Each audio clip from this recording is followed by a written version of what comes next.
اللہ تعالیٰ عنہ کربلا کے اندر جہاں آپ مصائب کے اندر، امتحانات کے اندر، تکالیف کے اندر، آزمائشوں میں گھرے ہوئے ہیں، وہاں بھی کسی موقع پر بھی آپ نے اپنی ذات کے لیے انتقام نہیں لیا، بات دین کی ہے۔ میں ایک مثال عرض کرتا ہوں، آپ نے حضرت حور کا نام سنا ہوگا، سنا ہے نا جی؟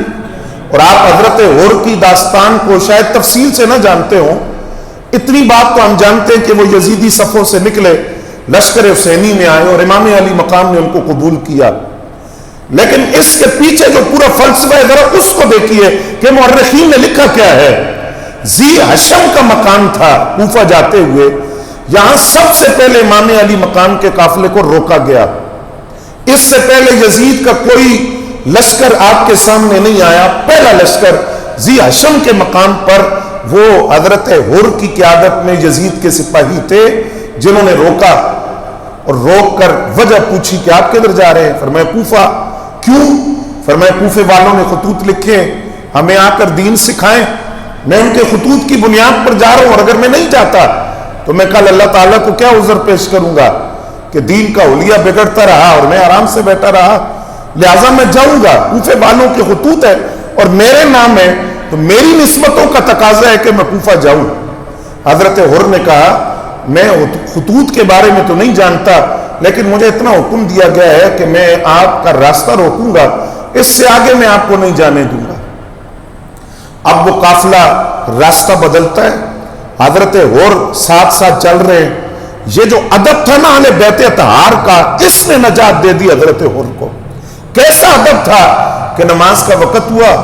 امام علی مقام نے حضرت حر سے فرمایا آپ اپنی نماز پڑھ لیں، ہم اپنی پڑھتے ہیں۔ تو انہوں نے کہا آپ اپنی امامت سے تو مجھے محروم نہ کریں،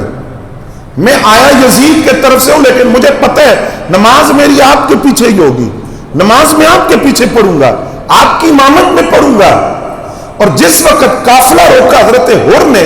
تو عربوں کے اندر ایک جملہ بالکل عام تھا، عام، یہ کوئی گالی نہیں تھی،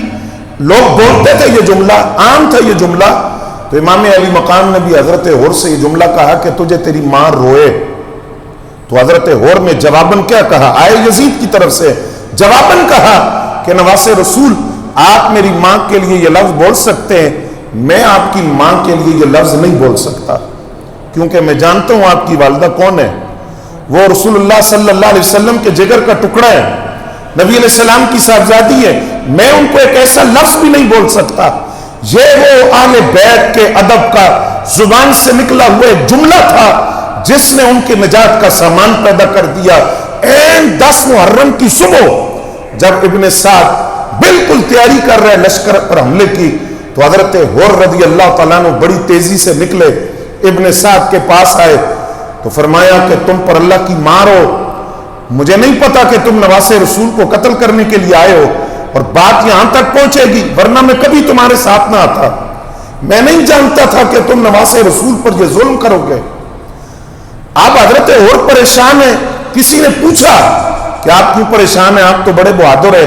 وہ 72 افراد ہے یا 82 بھی بعد میں لکھا، سامنے ہزاروں کا لشکر، آپ کیوں پریشان ہیں؟ فرمایا پریشانی اس بات کی ہے کہ میں جنت اور جہنم کے درمیان میں کھڑا ہوں، اب میں جہنم میں جانا نہیں چاہتا، جنت کو میں ہرگز چھوڑنا نہیں چاہتا، اور میں یہ بھی جانتا ہوں کہ جنت کدھر ہے،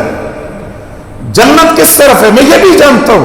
حضرت حر 10 کی صبح، آپ ذرا تصور میں لائیں، بھوک سامنے نظر آ رہی ہے، پیاس نظر آ رہی ہے، موت سامنے نظر آ رہی ہے، اور یہ پتہ ہے کہ شہادت یقینی ہے، اس کے باوجود حضرت حر حضرت امام علی مقام کی خدمت میں حاضر ہوئے اور عرض کیا کہ اگر آپ میری خطا کو معاف کر دیں، کیونکہ میری خطا بہت بڑی ہے۔ وہ کیا بڑی خطا تھی جو مورخین نے لکھا، میں وہ عرض کر رہا ہوں، کہتے ہیں کہ یہ جو واقعہ کربلا جو بعد میں جو بھی ہوا،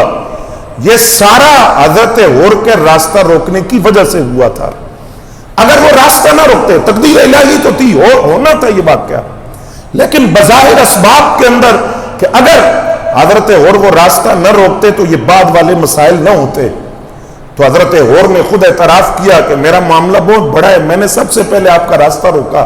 اگر میں آپ کو جانے دیتا تو آج یہ معاملہ نہ ہوتا، کیا آپ میری خطا کو معاف کر سکتے ہیں؟ تو حضرت امام علی مقام وہ کریموں کی نسل تھی، وہ لجپالوں کا خاندان تھا. آپ نے حضرت حور کو سینے سے لگایا اور سینے سے لگا کر فرمایا ہم اپنی ذات کے لیے کبھی انتقام نہیں لیتے، مسئلہ دین کا ہے. اگر آپ کو احساس ہو گیا تو آپ قافلے حسینی میں شریک ہو جائیں. ذات کے لیے ہم کبھی انتقام نہیں لیتے.